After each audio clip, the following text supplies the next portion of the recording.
Now, let me clarify one thing from the last video. When I say 2% being sick, I mean 2% simultaneously, all right? The I values that we're looking at are the proportion of the population that's ill at any given time. If we want to know the total number who have been ill, it's best to look at how many people have recovered or died, because that will be a reflection of how many people have been ill over time.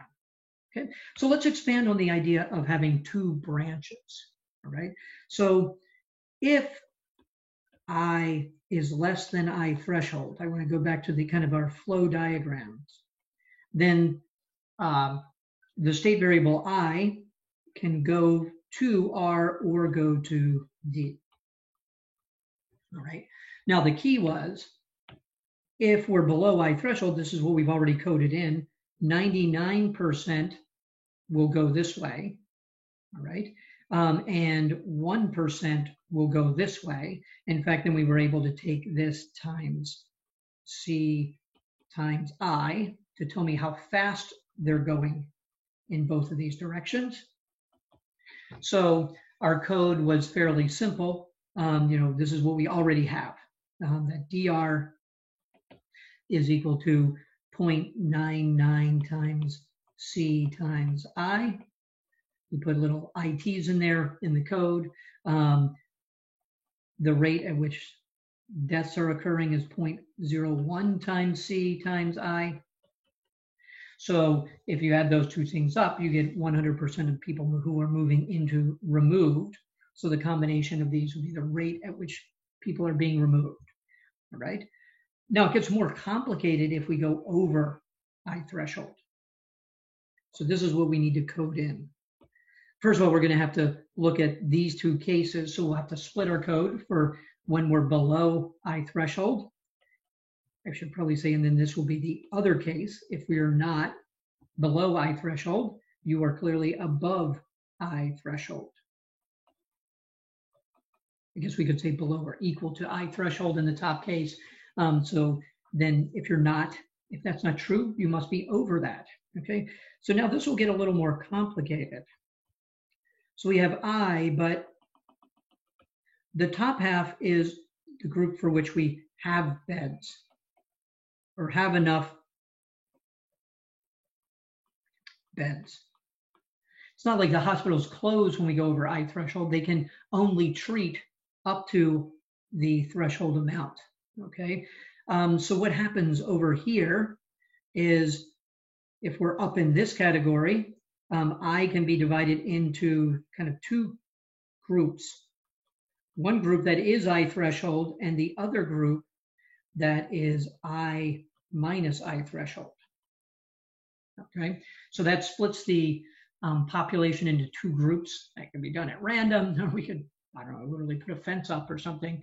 But there'd be a certain number of people who would still be able to get into hospitals if they need it. If 5% of them could get into the hospitals, and then there'd be a chunk where they can no longer fit into hospitals should they need it.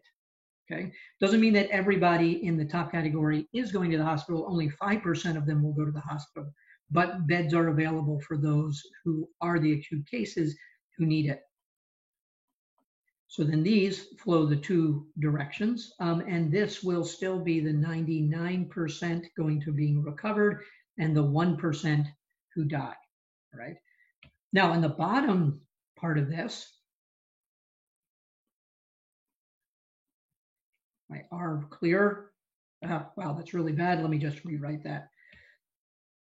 So that is the recovered, okay? And people will go from here to there, and only now 95% of those will recover, okay? So the 5% of the population that should have gone to the hospital that couldn't will not recover. So they will die. Okay, so we send that 5% that way. Okay, now the top part is still the same code as before. So we can just split that up and leave it the same as before. But what's new is this bottom part. Okay, in this case, this will be 95%, so 0.95 times C. but it's not time. Oh, no, this is not the same as before. I'll change that in just a, actually, let me change that now. We have to change one thing. We know exactly how many people are in that I pool.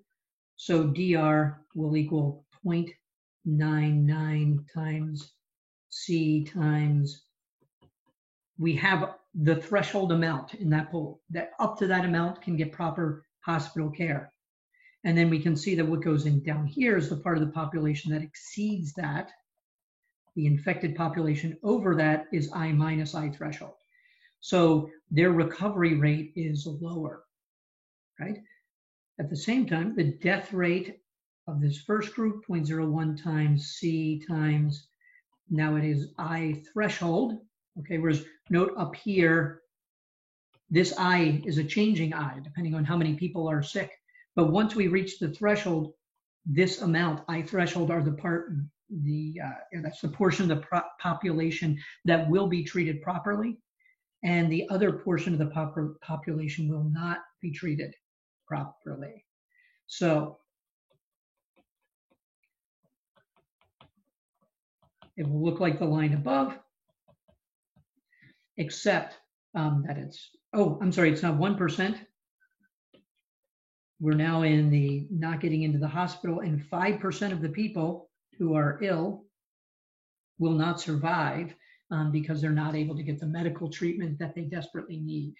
Okay, so that's what is going on. Okay, and we will need to code this in. Right now, you'll have possibilities of things you could do later on for your project. You could look at the possibility of our hospital capacity growing. Okay, so right now we have 3,000 ventilators, but it's possible we could manufacture more of them. It's also possible that we could expand the number of ICU beds. We can convert hotels into hospitals since no one's staying at hotels anymore.